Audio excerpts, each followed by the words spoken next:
Polrestabes Palembang sudah mulai melakukan operasi patuh Musi 2022 yang dimana operasi ini bertujuan untuk menertibkan pengendara dan pengemudi supaya tertib berlalu lintas. Dan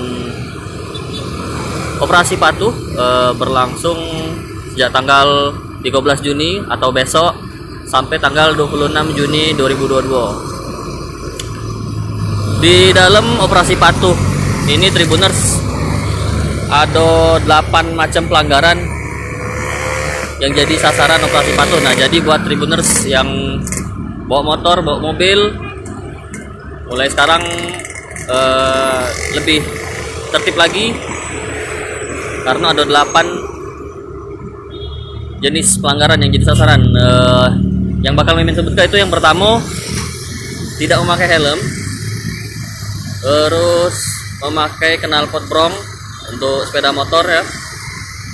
Terus yang ketiga, melaksanakan balapan liar.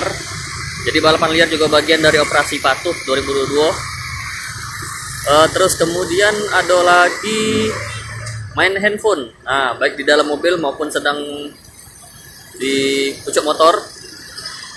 Ini kan ada kamera etle nih, kalau diawasi ataupun ketemu oleh polisi, sejumlah polisi yang lagi bertugas di lapangan, nah itu jadi sasaran pelanggaran operasi patuh.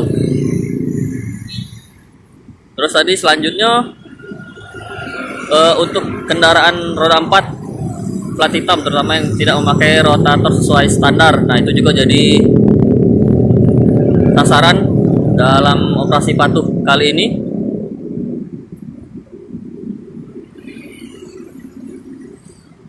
Terus berikutnya tidak pakai sabuk pengaman. Nah, jadi buat pengemudi mobil roda 4 yang tidak pakai sabuk pengaman itu juga bakal jadi sasaran dan diawasi oleh kamera etle. Untuk di Sumsel ini ada Palembang khususnya Tribuners, ada 9 titik seperti kita tahu kamera etle di Palembang yang kini difungsikan sebagai salah satu sistem tilang secara elektronik. Jangan lupa subscribe, share, komen, dan like ya.